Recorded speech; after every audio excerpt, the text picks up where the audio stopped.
UP के जौनपुर आस्था, विश्वास और लोक परंपरा के अद्भुत संगम छठ महापर्व का समापन मंगलवार की भोर में उगते सूर्य को अर्घ्य अर्पित करने के साथ हुआ। जिले भर में नदी, तालाब और सरोवरों के घाटों पर छठ व्रतियों और श्रद्धालुओं की भीड़ उमड़ी पड़ी। पूरे वातावरण में छठ मैया के गीतों की गूंज और भक्ति का उल्लास समाया रहा।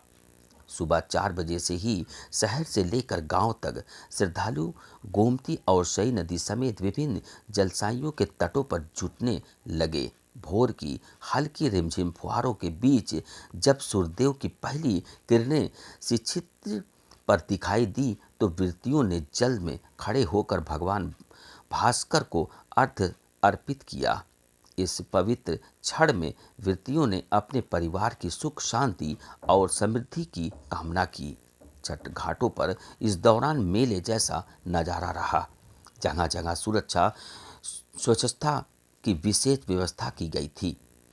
महिलाएं पारंपरिक वेशभूषा में कलश, सूप और बांस की टोकरी में ठेकुआ, फल और नारियल सजाए श्रद्धा भाव से पूजा में लीन थी।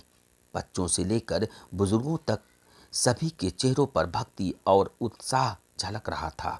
पूर्वांचल और बिहार का यह लोक आस्था का महापर्व जौनपुर में हर साल बड़ी धूमधाम से मनाया जाता है। इस वर्ष भी श्रद्धालुओं की संख्या में उल्लेखनीय वृद्धि देखी गई। विशेषकर सही घाट, गोमती तट, रामघाट, कुटहन, मछलीशहर, शाहगंज और केराकत के घाटों पर हजारों की संख्या में व्रतियों ने अर्घ्य अर्पित किया। छठ पर्व का धार्मिक और सांस्कृतिक महत्व अत्यंत गहरा है। यह सूर्य उपासना का एकमात्र पर्व है जिसमें भगवान सूर्य और छठी मैया की पूजा की जाती है। ऐसा विश्वास है कि इस व्रत को करने से सुख, समृद्धि, निरोगी जीवन और संतान की दीर्घायु प्राप्त होती है। अर्घ्य अर्पण के बाद व्रतियों ने मंगल गीत और देवी गीत गाते हुए उल्लासपूर्वक घरों की राह पकड़ी। पूरे जिले में भक्ति, स्वच्छता और सामूहिकता का सुंदर उदाहरण देखने को मिला।